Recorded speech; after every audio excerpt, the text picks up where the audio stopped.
હરિઓમ વિદ્યાર્થી મિત્રો, આજે આપણે ગણિત વિશે અભ્યાસ કરવાનો છે. ચેપ્ટર 12 સ્માર્ટ ચાર્ટ્સ વિશે અભ્યાસ કરીશું. આપણે આગલા પીરિયડમાં જોયું હતું કે આપણે કોઈ પણ વસ્તુની ગણતરી કરતા હતા તો એ આપણે આવૃત્તિ ચિહ્ન દ્વારા કરતા હતા કે જેથી આપણને ગણતરી કરવામાં સહેલાઈ પડે છે.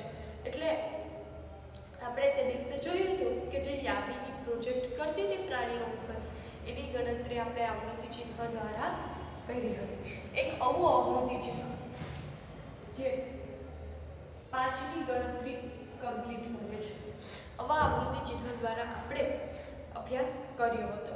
હવે આજે આપણે જોઈએ મદદગાર હાથ. મદદગાર હાથ. પર્યાવરણના તાસમાં શિક્ષકે વિદ્યાર્થીઓને પૂછ્યું કે તેઓ તેમના માતા પિતાને ઘરમાં કોઈ કામમાં મદદ કરે છે. તેના વિવિધ ઉત્તરો મળ્યા. વિદ્યાર્થીઓએ તેઓ જે કામમાં માતા પિતાને મદદ કરતા હતા તે કામના નામ લખ્યા. શિક્ષકે ઉત્તરોને એકઠા કરી કોષ્ટક બનાવ્યું. એટલે કે પર્યાવરણના શિક્ષકો બધા વિદ્યાર્થીઓને વર્ગખંડમાં પૂછે છે કે શું તમે ઘરે મમ્મી પપ્પાને કાંઈ મદદ કરો છો? તો વિદ્યાર્થીઓએ હાથ ઊંચો કર્યો કે હા, હું આ કામમાં મમ્મી પપ્પાને મદદ કરું છું અને આ કામમાં નથી કરતો અને આ કામમાં કરું છું. એવી રીતે જે વિદ્યાર્થીઓ જે કામમાં મદદ કરતા હોય એવી રીતે એણે હાથ ઊંચા કર્યા છે. તો શિક્ષકે નોંધ્યું કે ચાલે હું એના માટે એક કોષ્ટક જ બનાવી લઉં. તો હવે આપણે અહીં જોઈએ ઘરના કામનો મહત્તમ મદદ. આપણે જે કોષ્ટક છે એ ઘરના કામમાં મહત્તમ મદદ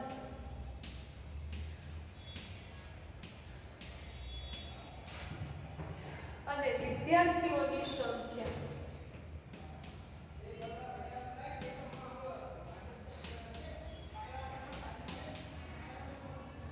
વિદ્યાર્થીઓની સંખ્યા.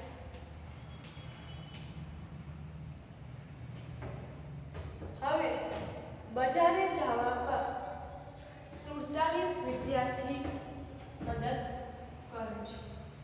બજારે જવાનું કામ હોય તો કેટલા વિદ્યાર્થી મદદ કરે છે? 47. બરાબર.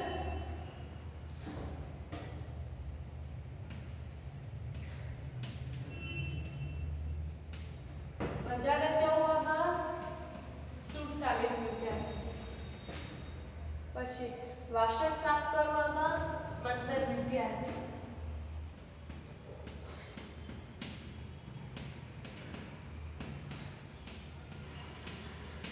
એમાં કેટલા વિદ્યાર્થી મદદ કરે? 15. પછી કપડાં ધોવામાં 3.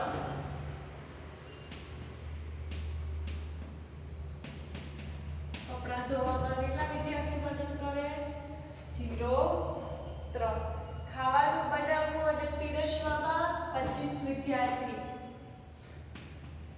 ખાવાનું બનાવવું અને પીરસવું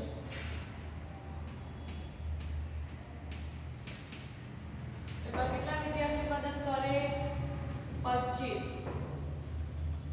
ઘરની સફાઈમાં 10. ઘરની સફાઈ હોય કેટલા વિદ્યાર્થી મદદ કરે? 10. તો માતા પિતાને મદદ કરતા કુલ વિદ્યાર્થી કેટલા છે એની ગણતરી કરીએ. 5 ને 5 10, 10 ને 7 17, 17 ને 3 20, 20 ની 0 વધી 2, 4 ને 2 6 ને 1 7, 7 ને 2 9, 9 ને 1 10. કુલ કેટલા વિદ્યાર્થીઓ મદદ કરે છે મમ્મી પપ્પાને ઘર કામમાં? તો કે 100 વિદ્યાર્થીઓ છે એ મમ્મી પપ્પાને ઘર કામમાં મદદ કરે છે. હવે જો હવે તમે કોષ્ટકમાં આપેલી સંખ્યાને બતાવવા માટે વર્તુળ આલેખ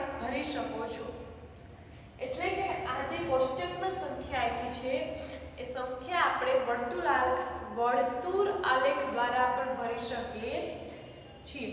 જુઓ અને શોધી કાઢો. ખાવાનું બનાવવા અને પીરસવામાં મદદ કરતા વિદ્યાર્થીઓની સંખ્યા. ખાવાનું બનાવવું અને પીરસવામાં મદદ કરતા વિદ્યાર્થીઓની સંખ્યા કેટલી છે એ આપણે શોધવાનું છે. તો આપણને ખબર છે કે ખાવાનું બનાવવું અને પીરસવામાં મદદ કેટલા વિદ્યાર્થી કરે છે?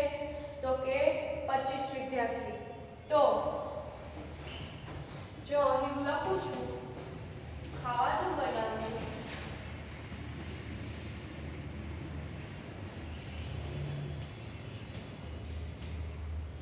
અને પીરસવામાં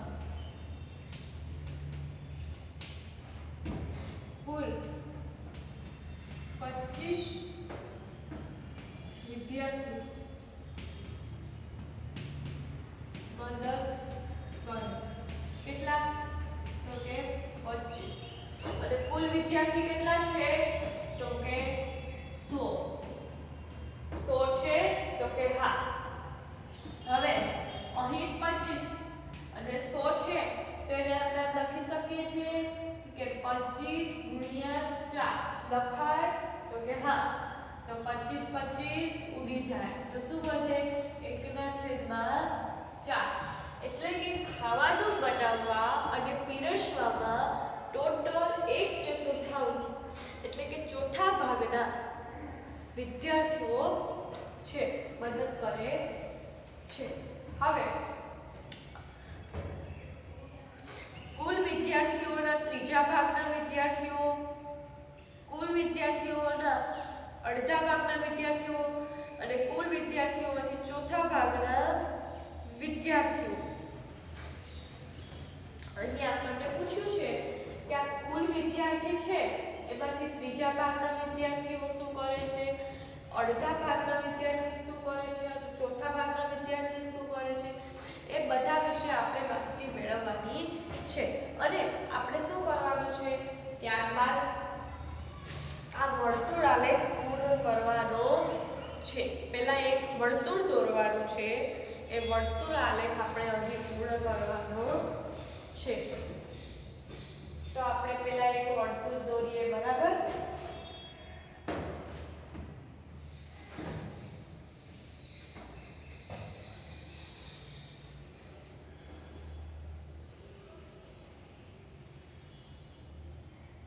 હવે ઈ વર્તુળમાં આપણે 4 ભાગ કરીએ તો 4 સરખા ભાગ કરી શકીએ. પરંતુ આપણે આમાંથી 47% વિદ્યાર્થી શેમાં છે? બજારે જવામાં. એટલે એકદમ આપણે આમ સીધું કરીએ ને એની જગ્યાએ સેજ આમ ત્રાંસું કરવાનું. બરાબર? અહીંથી આટલા ભાગના વિદ્યાર્થી શું કરે છે? બજારે જવામાં. બજારે જવું 47 વિદ્યાર્થી. આ જે આટલા વિદ્યાર્થી છે ને એ શેમાં મદદ કરે છે? આ 47 છે. આ અડધો ભાગ 50 નો થાય છે. 50 માંથી આપણે 47 લઈ લો. 3% ભાગ વધ્યો છે. એ 3% ભાગ કેમાં મદદ કરે છે? કપડાં ધોવામાં.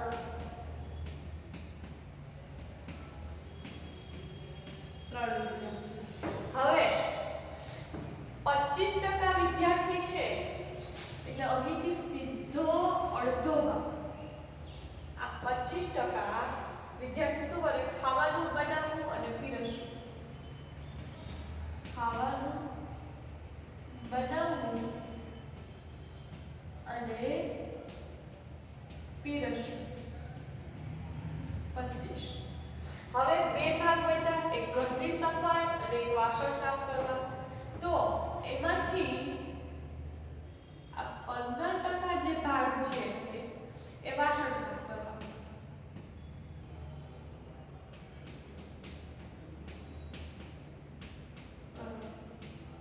અને 10% છે એ ઘરની સફાઈ. આમાં શું કરવાનું છે? સૌપ્રથમ એક વર્તુળ દોરવાનું. ટોટલ વિદ્યાર્થી કેટલા છે? 100.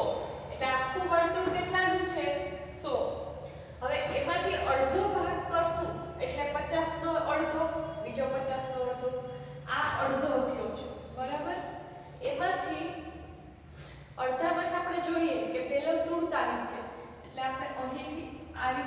વધ્યું છે 47. તો અહીંથી આટલું વધ્યું છે. એ કેટલું છે? સાવ થોડું 47 ને 3 50 એટલે 3% આપણે કપડાં ધોવામાં નાખી દીધા. હવે આપણે જોઈએ તો 25% તો વિદ્યાર્થી શું કરે છે? 25 વિદ્યાર્થી ખાવાનું બનાવે એટલે આ એનો અડધો ભાગ છે. તો આમ તો એના 4 ભાગ પડે છે. તો આ એનો ચોથો ભાગ થયો કહેવાય ને. 1 2 3 અને 4 ચોથો ભાગ કહેવાય છે. તો એ ચોથા ભાગમાં વિદ્યાર્થી શું કરે? જમવાનું બનાવવાનું અને પીરસવામાં મદદ કરે. હવે ટોટલ વેદા કેટલા? 25 વિદ્યાર્થી. બીજા 25 જે બીજા 25 ના 10 છે એ ઘરની સફાઈ કરે અને 15 છે એ વાસણ સાફ કરે.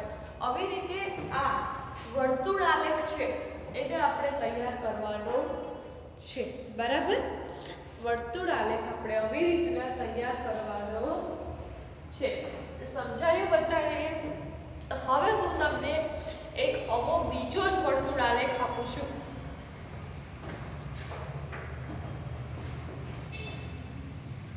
હવે પ્રેક્ટિસ માટે આપણે બીજો વર્તુળ આલેખ જોઈએ કે જેથી આપણને વધુ ખ્યાલ પડે. બરાબર? જો શું છે? 100 બાળકોએ તેમના કાર્ટૂન, જે બાળકો છે એને એના પોતાના મનપસંદ કાર્ટૂન છે એ કાર્ટૂન વિશે એમાંથી 100 બાળકોને છે ને અલગ અલગ કાર્ટૂન ગમે છે. તો અહીં કાર્ટૂન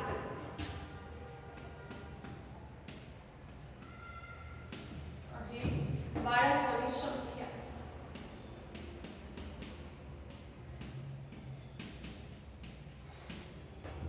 તો પેલું છે Dora and boots. Dora and boots આ કાર્ટૂન છે ને એ 50 વિદ્યાર્થીઓને ગમે છે. 100 માંથી 50 ને તો આ જ ગમે છે. પછી અલીબાબા 25 ને ગમે, શિવા 15 ને ગમે. અલીબાબા કાર્ટૂન આવે છે એ 25, શિવા છે એ 15 વિદ્યાર્થીઓને ગમે છે અને મોટું પતલું 10 વિદ્યાર્થીઓને ગમે છે. મોટું પતલું 10 વિદ્યાર્થીઓને ગમે છે. બરાબર? Dora and boots, Alibaba, Shiva, મોટું પતલું. ટોટલ કેટલા વિદ્યાર્થી છે? તો કે 100, 5 ને 5 10, 10 ની 16, વધી 1, 5 ને 6, 6 ને 2 8, 8 ને 2 10, 100 વિદ્યાર્થી. હવે એનો વર્તુળ આલેખ આપણે દોરવો પડશે ને. તો કે હા, પેલા એક વર્તુળ દોરવાનું.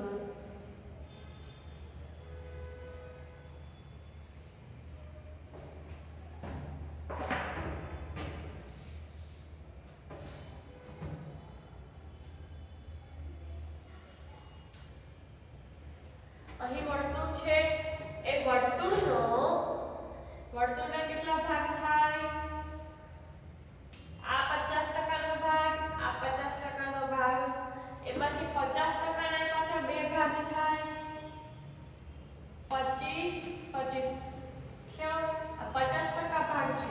અહીં હું લખું છું 50 બાળકો એટલે આપણને ખબર પડી જાય ડોરા એન્ડ બૂટ્સમાં. હવે 25 બાળકો છે, 25 બાળકો એ અલીબાબાના. હવે અહીં જે છે એમાંથી આ 25% છે એમાંથી બે ભાગ પડે છે. શિવા કાર્ટૂન જોવાવાળા 15 વિદ્યાર્થી છે અને મોટું પતલું જોવાવાળા 10 છે. એટલે અહીંથી આપણે એમ કરશું આ 15 આ 10 શિવા.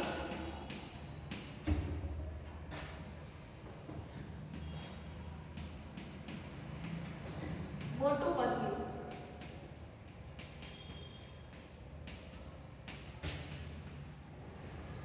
અલીબાબા.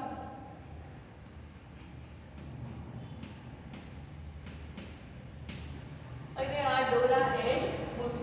એટલે કે તમને શું કરવાનું, અમુક કાંઈ આપ્યું હોય આલેખ બનાવો એટલે શું કરવાનું પહેલા એક વર્તુળ દોરો વર્તુળને પહેલા બે ભાગમાં વહેંચવાનું 50% ના બે ભાગ હોય કોઈ પણ વસ્તુ 100% હોય એના વર્તુળના બે ભાગ એટલે 50 50 થયા હવે વર્તુળને બે ભાગમાં વહેંચો બરાબર એમાંથી અહીં જોઈ લેવાનું 50 માં કઈ છે તો કે હા ડોરા એન્ડ બુટ્સ 50 વિદ્યાર્થીઓની સંખ્યા છે એટલે ઈ જતું રહ્યું હવે આ અડધો ભાગ વધ્યો છે અડધા ભાગના પાછા બે ભાગ કરવાના 25 25 ના 25 માં કઈ છે તો કે હા અલી બાબા જ રહે હવે આ 25 વધ્યું એ 25 માં કઈ છે તો કે ના એ 25 માં કાંઈ નથી પરંતુ બીજા બે ભાગ છે જે બે ભાગ થઈને 25 થાય છે સીવા અને મોટું પતલું એટલે હવે આપણે કરવાનું સીવા 15% મોટું પતલું 10% ખબર પડી આવી રીતના આપણે આ આલેખ તૈયાર કરવાનો છે બરાબર કે વિદ્યાર્થીઓને જો કોઈ પણ આલેખનું તમને વિદ્યાર્થી મિત્રો પૂછે ને તો આવી રીતના તમારે કરવો કે જેથી કરીને તમને વધારે ને વધારે ખ્યાલ પડે છે હવે જો એક તમને બીજો એક કરાવું છું કે જેમાં આલેખ અહીં સંખ્યા આપી છે સંખ્યા ઉપરથી આપણે આલેખ બનાવવાનો છે અને હવે હું તમને આલેખ આપીશ વર્તુળ આપીશ એના ઉપરથી તમને પ્રશ્ન પૂછીશ બરાબર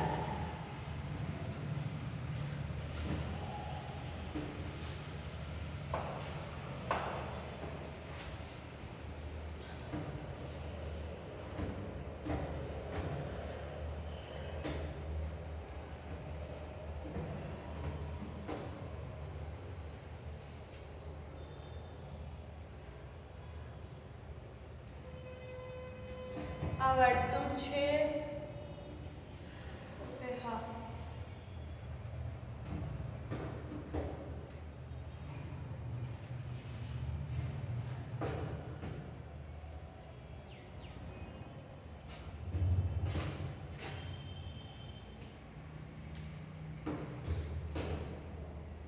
અહીં કેળા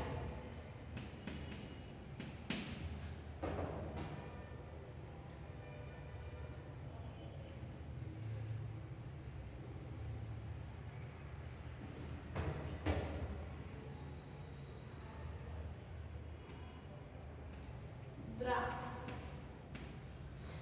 નારંગી જામફળ અને સફરજન બરાબર હવે શું કીધું છે નીચેનો પાઈ ચાર્ટ એટલે કે વર્તુળ આલેખ છે એ વર્તુળ આલેખમાં એક વર્ગખંડના વિદ્યાર્થીઓને ગમતા ફળોના વિગત દર્શાવી છે એટલે કે ક્યાં આપણા વર્ગખંડમાં કેટલા વિદ્યાર્થીઓને ક્યુ ફ્રૂટ ગમે છે તો કે આટલાને કેરી ગમે છે તો એના વિશે અહીં એક વર્તુળ આલેખ બનાવ્યો છે તો હવે તેના આધારે પ્રશ્નોના જવાબ આપણે કરવાના છે કે ક્યુ ફળ સૌથી વધુ વિદ્યાર્થીઓને પસંદ છે પહેલો પ્રશ્ન ક્યુ ફળ સૌથી વધુ વિદ્યાર્થીઓને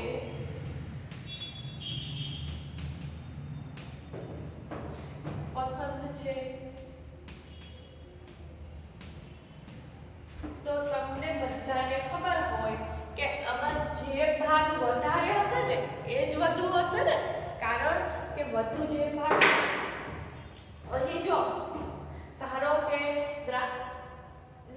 નારંગી છે તો નારંગી વિદ્યાર્થીઓને કેટલા ટકા છે 5% કેમ કે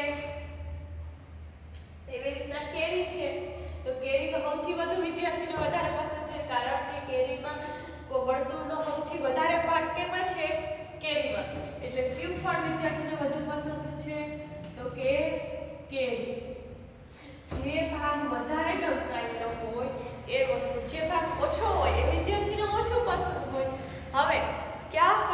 સૌથી ઓછા વિદ્યાર્થીઓને પસંદ છે? કયા ફળ સૌથી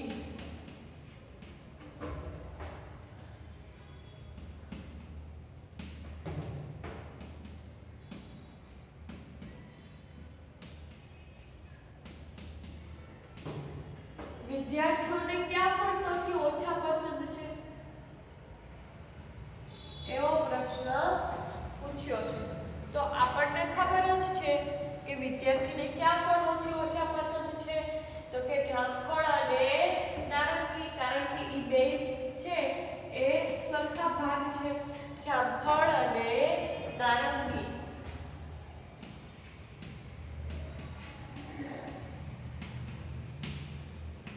જામફળ અને નારંગી છે એ વિદ્યાર્થીને સૌથી ઓછા પસંદ છે, કારણ કે આ બધાની સાપેક્ષમાં જામફળ અને નારંગી જે છે એની એને સૌથી ઓછી મળતી જગ્યા ઓછી મળે ને કે તો કે જામફળ અને નારંગી તો ઓછા પસંદ હોય ને. હવે પ્રશ્ન 3, હું વર્ગખંડના અડધા વિદ્યાર્થીઓને સફરજન અને કેળા પસંદ છે, હા કે ના? શું વર્ગખંડના અડધા વિદ્યાર્થીઓને કેળા અને સફરજન પસંદ છે, હા કે ના? તો કે હા, કારણ કે સફરજન અને કેળા પસંદ છે. તો કે સફરજન અને કેળા અડધા વિદ્યાર્થીઓને પસંદ છે, તો કે ના. જવાબમાં આવશે ના. બરાબર. હવે પ્રશ્ન 4, જો વર્ગખંડમાં 60 વિદ્યાર્થીઓ હોય તો દ્રાક્ષ પસંદ કરતા વિદ્યાર્થીઓ કેટલા હોય છે? હવે અહીં આપણે જે આપ્યું છે એ ટોટલ 60 વિદ્યાર્થી કેરી પસંદ છે. 30 ને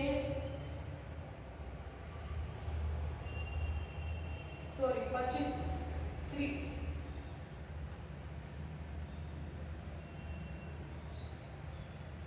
35 ને કેરી પસંદ છે, તો બીજા 25 ને સફરજન.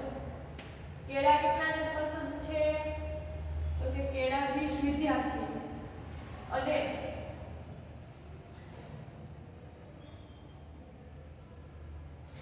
80 આ બે 5 અને આ 10.